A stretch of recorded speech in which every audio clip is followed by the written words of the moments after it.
बिस्मिल्लाहिर्रहमानिर्रहीम। आज तक के मुअज़्ज़ज़ नाज़रीन अस्सलामु अलैकुम। अब किस नंबर 391 मुलाहिज़ा फरमाएं। इस बात के इम्कानात बड़े कवि थे कि मॉर्गन ने फ़ोन करके रब्बी फ्रैंकलिन को किसी जैरी की आमद की इतला दे दी हो। उसी हसीना के चेहरा दोबारा मुझे दिखाई दिया और उसने मुझे अंदर आने की इजाज़त दे दी। मैंने मुस्कुराकर सर को इस बाती जुम्बश दी और उसके इशारे पर अपार्टमेंट के अंदर कदम रख दिया और फिर अगले ही लम्हे मेरी कनपटी पर किसी बेरहम गन की सर्द नाल आकर टिक गई। हसीना ने एक झटके से दरवाजा बंद कर दिया। उसी वक्त मुझे अपने अकब में एक गुर्राती हुई आवाज सुनाई दी, एंजली इसकी तलाशी लो, ये एंजलस से आया है, हो सकता है तुम्हारा ही कोई रिश्तेदार हो। बोलने वाला वही था जिसकी गन की आहनी नाल मेरी कनपटी का मिजाज पूछ रही थी और उसकी मुखातिब वो हसीना थी जिसने बड़ी फराख दिली से मुझे वेलकम करने के बाद खटाक से दरवाजा बंद कर दिया था। एंजली नामी वो औरत मेकानिकी अंदाज में मेरी समत बढ़ी, फिर मेरे बालाई लिबास को थपथपाकर उसमें किसी हथियार की मौजूदगी का सुराग लगाने की कोशिश करने लगी। एक बात तो फौरन मेरी समझ में आ गई कि इन लोगों ने मेरी रब्बी सैमुअल वाली कहानी पर एतबार नहीं किया था और इस गन बरदार का अंदाज बताता था उसे खुद पर और अपनी सलाहियत पर बड़ा भरोसा है। बैठ जब खड़ा किसी अमली लम्हे को गिरफ्त में लेने के बारे में सोचने लगा और एंजली ने फौरन ही मुझे ऐसा मौका फराहम कर दिया। उसके थप थप करते हाथ बालाई जिस्म का मुआयना करने के बाद जब मेरी रानों तक पहुंचे तो मेरे रगो पैर में एक सनसनी दौड़ गई। ये सनसनी जज्बाती और महसूसाती दोनों नोयत की थी। अगर वो मेरी दाई पिंडली तक रसाई हासिल कर लेती तो फिर केस के अंदर छुपा हुआ खंजर उसकी दस्त से दूर न रहता और मैं यूं बेदस्तो पा होने के मूड में कतन नहीं था। घुटनों तक पहुंचने के लिए एंजली को रुकू के बल झुकना पड़ा। इससे अच्छा अमल का लम्हा और कोई नहीं हो सकता था। मैंने उसकी इबादत के तरीकेकार को नजरअंदाज करते हुए उसे रकू से सजदे में पहुंचा दिया। मैंने बड़ी शराफत का मुजाहरा करते अचानक एक फुर्तीली हरकत कर डाली। मेरा घुटना एंजली की पेशानी पर पड़ा। ये ठोकर इतनी शदीद और तिरछे जाविये की थी कि वो अकब में उलटने की बजाय मेरे कदमों में मुंह के बल आ रही, लेकिन मैंने उसे कदम बोसी का मौका ना दिया। अगर मैं एंजली को ऐसा मौका देता तो कनपटी पर टिकी गन मेरी खोपड़ी में जरूर हवादान बना देती। मेरी कमर और घुटने ने एक साथ हरकत की। घुटना एंजली की पेशानी पर पड़ा, उसके साथ ही मैंने कमर की ट्विस्ट से खुद को हवा में रोटेट किया। मेरा पूरा जिस्म किसी स्पिंडल के मानिंद घूमा और मैं तोब में से निकले हुए गोले की मानिंद पीछे को आया। मेरी इस गैर मुतवक्के और फौरी हरकत ने गन बरदार को बुखला दिया। मेरे लिए इतनी मोहलत ही काफी थी। मैं एक धक्के से उसके ऊपर आया, उसे फायर करने का मौका ना मिल सका। ऐन मुमकिन है उसे ऐसी कोई हिदायत ही ना हो। हम दोनों एक दूसरे को लेते हुए जमीन बोस हो गए। गन अभी तक उसके हाथ में दबी हुई थी। एंजली की दर्दनाक चीख ने अपार्टमेंट में हलचल मचा दी। मैंने दौड़ते हुए कदमों की आवाजें सुनी। कोई लम्हा जाता कि मैं बुरी तरह घेर लिया जाता। कदमों की आवाजें बदतदरीज हमारी तरफ बढ़ रही थी। मैंने गन बरदार को डाल बनाने के लिए थोड़ी मेहनत की। वो मेरे नीचे दबा हुआ था। मैंने उसके गन वाले हाथ को अपनी गिरफ्त में लिया और सेल्फ डिफेंस की एक मखसूस टेक्निक से उसकी कलाई की हड्डी का कड़ाका निकाल दिया। उसके हल्क से बड़ी वहशतनाक बिलबिलाहट खारिज हुई। मैंने उसकी कलाई को आजाद किया और एक हैंड स्प्रिंग लगाकर खड़ा हो गया। उसके बाद मैंने जमीन बोस दराज कामत शख्स को खींच तान कर अपने सामने खड़ा कर दिया और उसकी गन को उसी की गर्दन में धंसा दिया। इसी दौरान में एंजली उठने की कोशिश में नजर आई तो मैंने उसके कूले पर धुआंधार ठोकर रसीद कर दी। वो लूटपोट होती बुश से 10 फुट दूर चली गई। इस लुढ़कने का इख्तिताम एक दीवार से टकराव की सूरत में सामने आया। एंजली का सर इतनी शिद्दत के साथ उस दीवार से मुतसादम हुआ कि फिर वो उठ ना सकी और बेहरकत हो गई। इन लम्हात में मुझ पर एक अजीब सा जुनून सवार हो गया। उसी लम्हे दौड़ते हुए कदमों वालों की सूरतें मेरी निगाह में आ गई। एक सूरत को मैंने फौरन पहचान लिया। वो बर्नार्ड ल्यू था। उसके साथ जो दूसरा शख्स था वो रब्बी फ्रैंकलिन हो सकता था। उनके चेहरों के तासरात बताते थे वो मुझे डिसिल्वा वजदान की हैसियत से पहचान नहीं पाए थे। उनकी आंखों में बड़ी अजीब सी वहशत ठहर गई थी। मुतवक्के रब्बी फ्रैंकलिन ने दुरुस्त लहजे में मुझसे इस्तफसार किया, कौन हो तुम? मैं तुम्हारा बाप हूँ जेरी, मैंने सुलगते हुए लहजे में कहा, और तुम्हारे दादा सैमुअल ने मुझे यहाँ भेजा है। तुम्हारा स्टाइल मुजरिमों वाला है और तुम। फ्रैंकलिन की बात अधूरी रह गई। मैंने अपनी गिरफ्त में आए हुए दराज कामत शख्स की गर्दन को मखसूस झटका दिया। दूसरे हीले में वो मेरे बाजू पर झूल गया। मैंने उसे एक तरफ धकेल कर फेंक दिया और फ्रैंकलिन की आंखों में झांकते हुए कहा, तुमने अभी मेरा एक ही स्टाइल देखा है, लो अब दूसरा मुलाहिजा करो। बात खत्म करते ही मैंने उसे गन के निशाने पर रख लिया और हाथ को इस अंदाज में हरकत दी जैसे मैं उसे शूट करने का इरादा रखता हूँ। रब्बी की आंखों में मौत का साया सा लहरा कर रह गया। ये क्या कर रहे हो? वो अकलाया। मैं तो मिस्टर बर्नार्ड ल्यू से बात करने आया था। मैंने उसे घूरा। तुम बीच में क्यों आ गए बुड्ढे तोते? बताओ मिस्टर ल्यू कहाँ है? मैं यूं जाहिर कर रहा था जैसे बर्नार्ड ल्यू की शक्ल से मुझे वाकफियत ना हो। मेरी इस अफसार पर फ्रैंकलिन ने बेसाख्ता ल्यू की तरफ देखा। मैंने कहा, बस मैं समझ गया, ये मिस्टर बर्नार्ड ल्यू हैं। मैंने बड़ी अदाकारी से ल्यू की जानिब गन से इशारा किया। फिर दोबारा फ्रैंकलिन की समत मुतवज्जो हो गया। ओ गंजू, तुम मुझे मिस्टर बर्नार्ड ल्यू से बात करने दोगे या मैं तुम्हें भी? मैंने जुमला अधूरा छोड़ा और फर्श नशीन बेइज्जो हरकत दराज कामत को देखा। फ्रैंकलिन मेरी बात को बड़ी वजाहत के साथ समझ गया और इसरारी लहजे में बोला, नहीं, तुम ल्यू से जो बात करना चाहते हो वो करो, मैं तुम दोनों के बीच नहीं आऊंगा, बल्कि मैं तो दूसरे कमरे में जा रहा हूँ, तुम कहीं नहीं जाओगे। मैंने गन लहराते हुए उसकी तरफ हाथ बढ़ाकर कहा, तुम दूसरे कमरे में पहुंचकर मेरी मौत का सामान भी कर सकते हो, मैं तुम पर एतमाद नहीं कर सकता बुड्ढे तोते। रब्बी फ्रैंकलिन सर से गंजा था, उसकी नाक किसी तोते की नाक से मुशाबा थी और ज्यादा उम्र के बायस वो कोई बूढ़ा तोता और गंजू पंगा ही दिखाई देता था। अच्छा, मैं इधर ही बैठ जाता हूँ। मेरे तेवर देखकर वो खासा फर्मा बरदार हो गया था। मैं कोई मुदाखलत नहीं करूंगा। बर्नार्ड ल्यू बराह रास्त मुझसे मुखातिब होते हुए बोला, जेरी, तुम मेरे लिए रब्बी सैमुअल का क्या पैगाम लेकर आए हो? मौजूदा सिचुएशन ने बर्नार्ड ल्यू को मसलत कोशी पर मजबूर कर दिया, लेकिन मैं वाज़ेह तौर पर महसूस कर रहा था उसकी मसलत कोशी मुनाफिक से लबरेज थी। आखिर को वो रब्बी मोशी हाइमन का दस्ते राज था। उसके चेहरे के तासरात बताते थे वो 101% मुझे शक की नजर से देख रहा था और उसका ये शक बजा भी था। मैं रब्बी फ्रैंकलिन के इंतहाई करीब आ गया और गन के जोर पर उसे बेबस करके उसकी गर्दन को अपने बाजू की लपेट में ले लिया। फिर उसकी आंखों में देखते हुए कहा, सॉरी रब्बी, मैं तुम्हारी किसी बात पर भरोसा नहीं कर सकता, लिहाजा तुम्हें किसी मुदाखलत के काबिल नहीं रहना चाहिए। अफसोस कि तुम ख्वाह मुखाह हमारे बीच आ गए। ये क्या कर रहे हो? मेरे अल्फाज की संगीनी और सफाकी ने ल्यू को चीखने पर मजबूर कर दिया। रब्बी फ्रैंकलिन को छोड़ दो, इसका दम घुट जाएगा। देख लो क्या कर रहा हूँ, तुमसे कुछ छुपा कर थोड़ी कर रहा हूँ, मैंने सनसनाते लहजे में कहा और बात के इख्तिताम पर रब्बी फ्रैंकलिन की गर्दन को एक मखसूस झटके से नवाजा। बर्नार्ड ल्यू ने अपने मेजबान का हशर देखा तो सरासीमा लहजे में बोला, तुम जेरी नहीं, हेरा फेरी हो, बताओ तुम कौन हो? मैंने फ्रैंकलिन के गैर मुतवादन बदन को दराज कामत शख्स के पास फर्श पर फेंक दिया और ल्यू की समत कदम बढ़ाते हुए कहा, तुमने बिल्कुल सही कहा ल्यू, मैं वाकई एक बहुत बड़ी हेरा फेरी हूँ। तुम्हारी मोहब्बत मुझे अपना नाम बताने पर मजबूर कर रही है। मैं तुम्हारी मौत वजदान हूँ।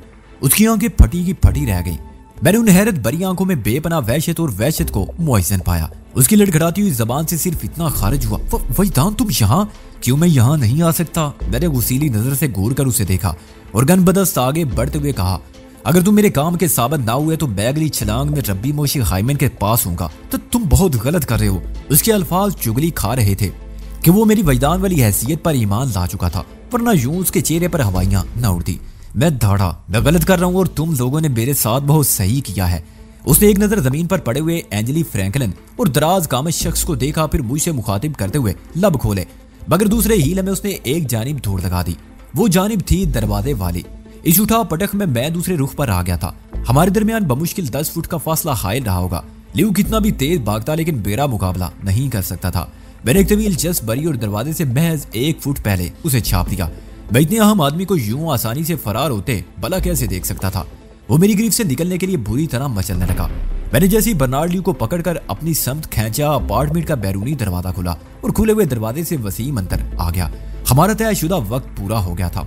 मैंने दराज कामत शख्स से छीनी हुई गन वसीम की तरफ बढ़ा दी और कहा, तुम इन तीनों का ख्याल रखो। मेरा इशारा फर्श नशीनों की जानिब था। मुझे उम्मीद तो नहीं कि इनमें से कोई तुम्हें परेशान करेगा। बहरहाल अगर कोई ऐसी कोशिश करे तो इस साइलेंसर लगी गन को बेदरीग इस्तेमाल करना, ओके? वसीम ने इस बात में गर्दन हिलाई और बोला, तुम बेफिक्र होकर उसका इंटरव्यू करो, मैं इधर के हालात को संभालूंगा। मैं बर्नार्ड ल्यू को किसी ज़िबाशुदा जानवर की मानद घसीटते हुए एक कमरे में ले आया।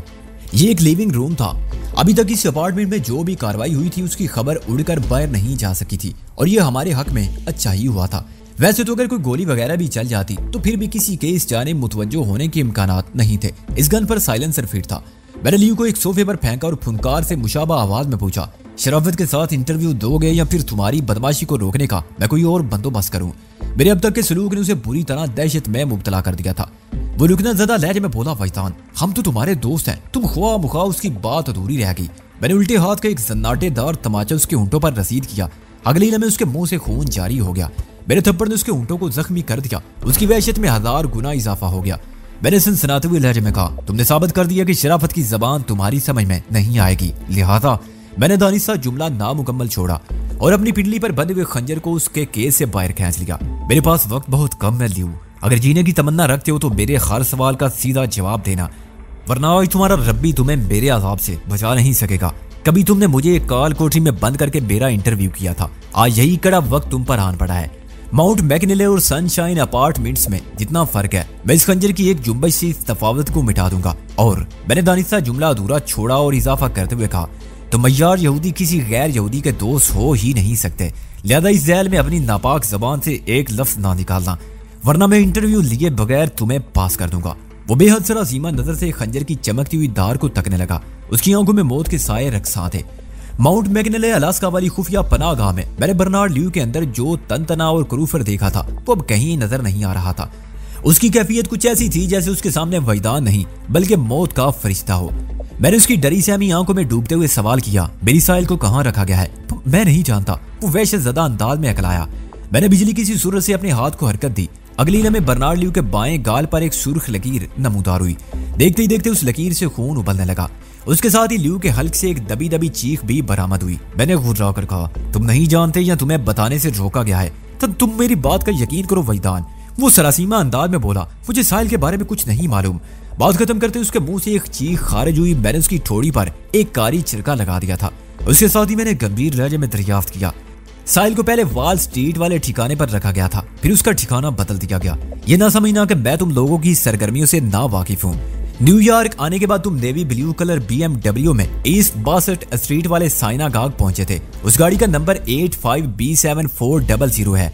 उस साइनागाग में रब्बी ने तुम पर और मेरे डुप्लीकेट पर कोई अमल भी किया था। क्या मैं गलत कह रहा हूँ? उसके चेहरे पर ऐसे तासरात नमूदार हुए जैसे वो मुझे किसी और ही सैयारे की मखलूक समझ रहा हो। मेरे इंकशाफात उसे वर्ताए हैरत में सरतापा गर्क करने के लिए बहुत काफी थे। मैंने उसकी तशवीश अमेज हैरत में इजाफा करते हुए कहा, तुम लोगों ने मुझे गिरने के लिए विंडोज ऑफ द वर्ल्ड वाला चक्कर चलाया। वहां टेबल नंबर 105 पर साहिल की डुप्लीकेट को पहुंचाकर मुझे शिकार करना चाहा।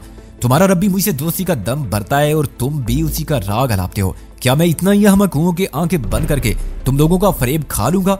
मैंने खा जाने वाली नजरों से उसे देखा और मजीद कहा, ल्यू, मैं तुम्हें जिंदा रहने का आखिरी मौका दे रहा हूँ। सीधी तरह बता दो मेरी साहिल कहाँ है, वरना तुम ल्यू नहीं रहोगे। मैं तुम्हें काली काली बकरी बनाकर बेदरीक ज़िबा कर डालूंगा और मैं तुम्हारी मैं सदा के लिए बंद कर दूंगा। मेरे अल्फाज की संगीनी ने उसे एक सेहतमंद जुर्जुरी लेने पर मजबूर कर दिया। फिर उसकी आंखों में एक बेनाम सी बेबसी झलकने लगी और वो बड़े मस्कीन से लहजे में गोया हुआ, फैतान, तुम यकीन करो मैं तुम्हारी साथी के ठिकाने से वाकिफ नहीं हूँ। मैंने उसके सामने बैठे बैठे एक झटके से लात चलाई। मेरी फ्रंट जिरक किक ने उसकी घायल ठोड़ी का मिजाज पूछा। वो बुरी तरह बिलबिलाते हुए सोफे की पुश से जा टकराया। मैंने खंजर की नोक से उसके माथे पर 2-3 खूनी लकीरें चमकाई और गुर्राहट भरे लहजे में कहा, मगर मैं तुम्हारे ठिकाने से जरूर वाकिफ हूँ। तुम आइंदा चंद लम्हों में जहन्नुम वासिल किए जाने वाले हो। उसकी बेबसी में कई गुना इजाफा हो गया। वो थरथराती हुई आवाज में बोला, फैतान, मैं तुम्हें कैसे यकीन दिलाऊं? मैं बहुत मजबूर हूँ। मैं तुमसे भी ज्यादा मजबूर हूँ ल्यू। मैंने खंजर की धार को उसकी गर्दन पर टिकाते हुए कहा, जब तुम मुझे साहिल के बारे में कुछ नहीं बता सकते तो फिर तुम्हें जीने का कोई हक नहीं है। उसने बेबसी की दाग को पहुंचकर आंखें बंद कर ली। मैंने एक नई चाल आजमाई, चलो मरने से पहले अपने गुरु घंटाल के बारे में बता दो। रब्बी मोशी हाइमन इस वक्त कहाँ मिलेगा? एक लम्हे के तवक्कुफ से मैंने इजाफा करते हुए कहा, मैं रब्बी ही से साहिल के बारे में पूछूंगा। वो तो जरूर मेरी साथी के ठिकाने से वाकिफ होगा।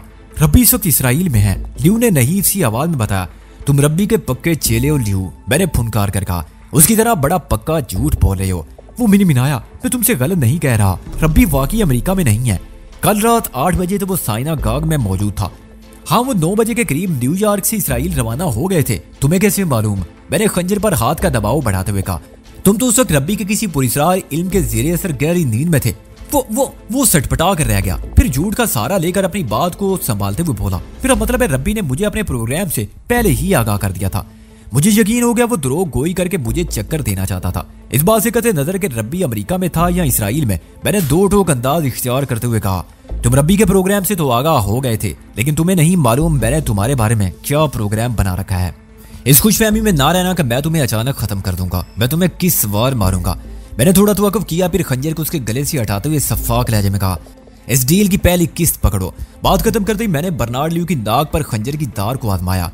मेरे हाथ ने जन्नाटे से एक हरकत की। खंजर की नीचे से ऊपर मूवमेंट ने ल्यू के चेहरे को नाक के बोझ से आजाद कर दिया।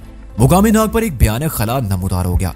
दर्द की शिद्दत ने ल्यू को ज़िबा होते हुए बकरे की माने टकराने पर मजबूर कर दिया।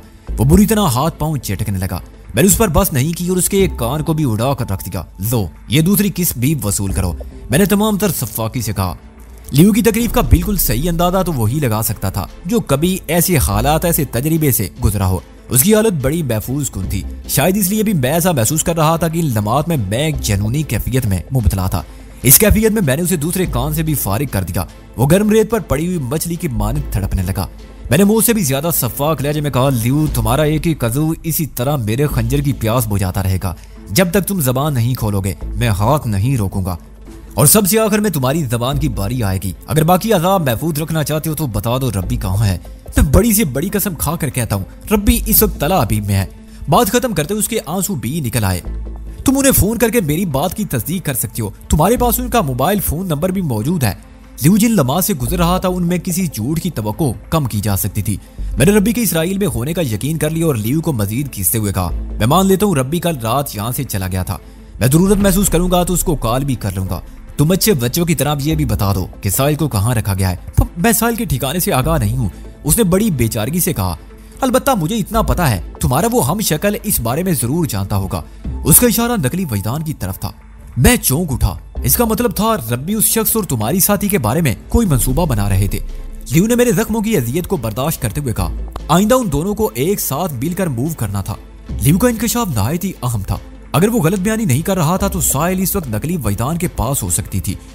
रब्बी बहुत ही काया और मकार शख्स था। वो साहिल को नकली वजदान के साथ करके मुझे कमजोर बनाना चाहता था। इस ख्याल ने मुझे होला कर रख दिया कि साहिल तो उसे असली वजदान ही समझती होगी, जैसे चंद रोज पहले सद्दफ समझ रही थी। रब्बी मेरी कमजोरियां बखूबी जान क्या था और ये बड़ी तशवीशनाक बात थी। मैंने लियू से इस्तफसार किया, इस वक्त वो शैतान कहाँ होगा? मुझे नहीं मालूम, वो बोला। हाँ ये जानता वो न्यूयॉर्क ही में है। वो साहिल के साथ किस डायरेक्शन में मूव करने वाला है। रब्बी के मंसूबे के मुताबिक उन दोनों को खटमंडू जाना था, उसने बताया। मैं रब्बी की शातिर चाल पर दंग रह गया। उसने साहिल को खंसी खुशी बुंदील कुंड की इबादतगाह तक पहुंचाने का अच्छा तरीका वजह कर लिया था। साहिल बेचारी यही समझती कि वो अपने वजदान के साथ अपनी धरती पर वापस जा रही है। इस चाल से यह भी साबित हुआ नेपाल में अभी रब्बी को कोई कामयाबी हासिल नहीं हो सकी थी, वरना साहिल को उस तरफ रवाना करने की कोई तुक नहीं बनती थी। वैसे एक बात है, रब्बी को इस सिलसिले में बैरूपिये पर अच्छी खासी मेहनत करना पड़ी होगी। मैंने लियू से पूछा, अगर वो आफज़ादा अभी तक न्यूयॉर्क में है तो इसका मतलब है साहिल भी यहीं कहीं मौजूद है। क्या मेरा हमशक्ल तुम्हारे राब्ते में है? बर्नार्ड लियू ने उस बैरूपिये को मेरा हमशक्ल कहा था, लिहाजा मैंने भी यही अल्फाज इस्तेमाल किए। उसने जवाब देने में हिचकिचाहट का मुजाहरा किया तो मुझे शक हुआ वो कुछ छुपाने के मूड में है। मैंने फौरन खंजर की नोक उसकी शाह रग पर रख दी। कोई चक्कर नहीं लियू, मैंने संगीन लहजे में कहा, वरना भी चीर कर रख दूंगा। वो इन लम्हात में पूरी तरह मेरी दहशत के शिकंजे में कसा हुआ था। झूठ बोलकर वो अपनी जिंदगी से जाता इंतहाई बेचारगी के आलम में उसने बताया, हम दोनों एक तरफा राब्ते में हैं, यानी वो चाहे तो मुझसे राब्ता कर सकता है लेकिन मुझे उसकी इजाजत नहीं। रब्बी ने सख्ती से हिदायत कर रखी है कि मैं तुम्हारे हमशक्ल की हर मुमकिन मदद करूं, लेकिन आज खुद उसकी जानिब बढ़ने की कोशिश ना करूं। बात पूरी करने के बाद लियू ने वाल कला की जानिब कनखी उसे देखा। थोड़ी देर पहले भी उसने ऐसी ही हरकत की थी लेकिन मैंने उस वक्त ध्यान नहीं दिया था। अब मुझे महसूस हुआ जैसे वो किसी खास मकसद से टाइम देख रहा हो। उसकी निगाह में इंतजार की सी कैफियत थी। मेरे लिए इतना इशारा काफी था। मैंने खंजर की नोक को गोश्त के जायके से आशना करते हुए कहा, क्या वो आफतज़ादा यहाँ भी आता रहता है? उसने जवाब देने में थोड़ा तामिल किया तो मेरा शक यकीन में बदल गया। ठीक है, समझ गया मैं, वो तुम्हारी रिहाइश गाह से वाकिफ है। मैंने एक फौरी ख्याल के तहत कहा, फिर पूछा, क्या इस वक्त भी तुम उसी की आमद की उम्मीद कर रहे हो? बर्नार्ड लियू ने जवाब देने के लिए अपने जख्मी लब वाह किए ही थे कि डोरबेल ने अपनी मखसूस आवाज से किसी की आमद का ऐलान कर दिया। मैंने लियू की आंखों में डूबते हुए सवालिया अंदाज में भवें उचकाई। वो फौरन से बेशतर समझ गया मैं उसे क्या पूछ रहा हूँ। जवाब में इस बात के तौर पर उसने आंखें बंद कर ली। ये इस बात का सबूत था कि इतलाई घंटी बजाने वाला मेरा परतू यानी नकली वजदान ही था। मेरे असाब कलफ ज़दा हो गए। मेरे पास सोचने के लिए एक लम्हा भी नहीं था। मैंने नए नवीले खंजर को बर्नार्ड लियू की शाह रग पर चला दिया। इधर धार ने काम दिखाया, उधर गंदे खून का एक फवारा सा छूट गया। मैं उछलकर एक जानिब हट गया। अगर मैं ये कदम उठाने में एक लम्हे की ताकीर भी कर देता तो मेरा लिबास आलूदा हो जाता। मैं लियू को तड़पता फड़कता छोड़कर कमरे से बाहर निकल आया। वसीम मेरी तरफ ही आ रहा था। यकीनन वो मुझसे पूछे बगैर दरवाजा नहीं खोल सकता था। इसी दौरान में एक मरतबा फिर इतलाई घंटी ने अपना फर्ज पूरा कर दिया। बैरूनी दरवाजे के करीब ही फर्श पर अपार्टमेंट के अंदर 3 अफराद दुनिया और माफिया से बेखबर पड़े थे, जिनमें से अंजलि की जिंदगी का इम्कान बाकी था। रब्बी फ्रैंकलिन दराज कामत शख्स का तो मैंने मन का तोड़ दिया था। वो दोनों अपनी टूटी हुई गर्दनों समेत अब किसी और ही दुनिया के बासी थे। जब तक तीसरी बार घंटी बजती हम दोनों निगाहों ही निगाहों में लाएअमल तरतीब दे चुके थे। मैं दरवाजे की ओर में चुप कर खड़ा हो गया और वसीम से दरवाजा खोलने को कहा। वसीम ने दरवाजे की समत हाथ बढ़ाने से कबल गन को जेब में रख लिया था। आने वाला जो कोई भी होता बहरहाल वो हमारा दोस्त नहीं हो सकता था। वैसे ज्यादा इम्कान नकली वजदान का था। मैंने कभी सोचा भी नहीं था कि उससे यूं 1-to-1 मेरा सामना होगा। मैंने उसे लिफ्ट ना कराकर बरहम कर दिया था। और रब्बी ने इस मौके से फायदा उठाते हुए उसे मेरे मुकाबिल ला खड़ा किया था। वैसे मैं नकली वजदान की एक बात को मान गया था। उसने कहा था अगर मैंने उस पर तसर्रुफ हासिल ना किया तो वो बदी की किसी कुव्वत के हाथ का खिलौना बन जाएगा। रब्बी का अब तक जितना किरदार मुझ पर खुला था वो उस तारीफ पर पूरा उतरता था। वसीम ने मेरे इशारे पर जैसे ही दरवाजा खोला, एक कदावर शख्स अपार्टमेंट में दाखिल हुआ। वसीम की सूरत का रंग बदल गया। उसकी आंखों में मुझे इस्तेजाब का पहलू नजर आया। वसीम उसके लिए अजनबी चेहरा था, लिहाजा वो भी थोड़ा सा चौंका। फिर इससे पहले कि वो 3 फर्श नशीनों को देखकर मजीद चौंकता, मैंने उसे एक लाज सलामी पेश करना जरूरी जाना। उसकी पुश्त मेरी जानिब थी। मैंने एक फ्रंट प्रेशर किक उसकी तशरीफ पर रसीद कर दी। वो लड़खड़ाते कदमों से थोड़ा आगे गया, फिर पलट कर अकब में देखा और मेरी तवक्को की तस्दीक हो गई। इस वक्त मैं अपने ही सामने खड़ा था, यानी नकली वजदान मेरे रूबरू था। वो जब तक सिर्फ मेरा परतू था और बात थी, और अब तो वो 101% नकली वजदान था। रब्बी ने अपनी पुरस्रार सलाहियतों के तफैल उसमें बहुत कुछ भरने की कोशिश की थी। नकली वजदान ने चौंके मेरी लात खाई थी, लिहाजा उसने घूर कर मुझे देखा। मैं किसी और के बेकअप में था, चुनाचे वो फौरी तौर पर मेरी असलियत से वाकिफ ना हो सका। अलबत्ता फर्श पर दराज 3 बेसु हरकत अफराद को देखकर उसने सूरत हाल का अंदाजा लगा लिया। मैं उम्मीद कर रहा था कि वो पलटकर मुझ पर हमलावर होगा। मैं उसके लिए पूरी तरह ज़हनी तौर पर तैयार खड़ा था, मगर इस मौके पर उसने बड़ी अजीब हरकत की। इस हरकत में बला का एतमाद पाया जाता था। वो हम दोनों को यकसर नजरअंदाज करके अंदरूनी कमरे की जानिब बढ़ गया। शायद वो बर्नार्ड ल्यू की तरफ जा रहा था। उसने हमें जर्रा बराबर भी अहमियत नहीं दी थी। हम दोनों ने मानी खेज और ताज्जुब अंगेज निगाहों से एक दूसरे को देखा। मैंने इज़रारी लहजे में कहा, वसीम, ये शख्स यहाँ से निकल कर नहीं जाना चाहिए। बर्नार्ड ल्यू से ये मैं मालूम कर चुका हूँ कि मेरी साथी साहिल इसके कब्जे में है। क्या ये तुम्हारे मेकअप में है? वसीम ने मेरे साथ कदम उठाते हुए उलझन ज़दा लहजे में सवाल किया। मैंने कहा, इसके बारे में मैं तुम्हें बाद में तफसीलन बताऊंगा। फिलहाल इतना जान लो कि ये किसी बेकअप वगैरह में नहीं, बल्कि अपनी असली शक्लो सूरत में है। वसीम हैरान परेशान मेरे साथ दौड़ते हुए उस कमरे में पहुंचा जहां मैंने बड़ी बेदर्दी से बर्नार्ड ल्यू को ज़िबा किया था। नकली वजदान इस वक्त मुतासफाना अंदाज में ल्यू की उजड़ी पुजड़ी लाश को यकटक देख रहा था। हमारी मौजूदगी को महसूस करके वो एक झटके से पलटा। हम दोनों से सामना हुआ तो मैंने उसकी आंखों से चिंगारियां फूटती देखी और ना ही किसी किस्म की बरहमी के आसार नजर आए। ये अजीबो गरीब सूरत हाल थी। रब्बी ने उसे हिप्नोटाइज करके क्या से क्या बना दिया था। वो हम पर एक उचटती सी निगाह डालकर वापस जाने लगा तो मैं उसके रास्ते में दीवार बनकर खड़ा हो गया। वजदान, मैं तुम्हें ऐसे तो नहीं जाने दूंगा। वो चौंक कर मुझे देखने लगा। मैंने अपनी असली आवाज और लहजे से उसे मुखातिब किया था। उसका चौंक जाना फितरी बात थी।